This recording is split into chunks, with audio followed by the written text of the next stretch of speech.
যুক্তরাষ্ট্রের স্বাধীনতা দিবসকে কেন্দ্র করে অনুষ্ঠিত হতে যাচ্ছে বিশাল সঙ্গীত উৎসব। মেগা এই কনসার্টে এক মঞ্চে উঠবেন বিশ্ব ও আমেরিকার শীর্ষ তারকারা।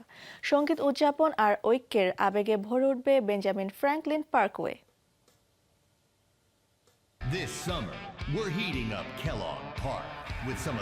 যুক্তরাষ্ট্রের স্বাধীনতার 250 বছর পূর্তি উপলক্ষে 4 জুলাই ফিলাডেলফিয়ায় বসতে যাচ্ছে ইতিহাসের অন্যতম বড় আয়োজন। One Philly unity concert for America নামের এই বিশাল কনসার্টে 6 ঘন্টা ধরে একই মঞ্চে পারফর্ম করবেন বিশ্বখ্যাত তারকারা।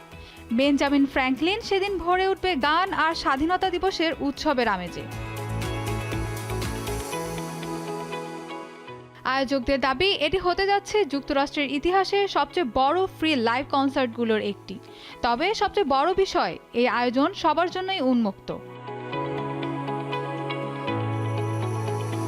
পারফর্ম করবেন উইল স্মিথ ও DJ Jazzy Jeff, Christina, the Roots, Jill Scott, Seal, Kathy Sledge এবং ইনফিনিটি সং সহ আরও অনেকেই।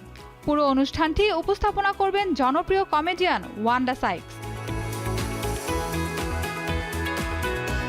ফিলাডেলফিয়ার মেয়র শেরেল এল পার্কার বলেছেন, এই আয়োজন শুধু একটি কনসার্ট নয়, বরং আমেরিকার ইতিহাস, ঐক্য ও সংস্কৃতির উদযাপন।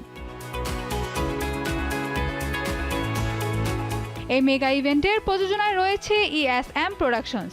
নির্বাহী প্রযোজক হিসেবে কাজ করছেন স্কট মিরকিন, শন জি এবং কোয়েস্ট লাভ। আয়োজকদের দাবি, এটি হতে যাচ্ছে যুক্তরাষ্ট্রের ইতিহাসের সবচেয়ে বড় ফ্রি কনসার্ট। বিকেল 3টায় দর্শকদের জন্য গেট খুলে দেওয়া হবে এবং মূল কনসার্ট শুরু হবে বিকেল 5টা থেকে। রাতের শেষ ভাগে ফিলাডেলফিয়া মিউজিয়াম অব আর্ট ও শহরের স্কাইলাইন জুড়ে হবে জমকালো আতশবাজির প্রদর্শনী। সব মিলিয়ে এই আয়োজনকে ইতোমধ্যেই ইতিহাসের অংশ বলছেন অনেকেই। সঙ্গীত, আলো আর আবেগে ভরা এই আয়োজনকে ঘিরে বাড়ছে দর্শকদের উন্মাদনা। Mahbuba Mostarin, showbiz tonight.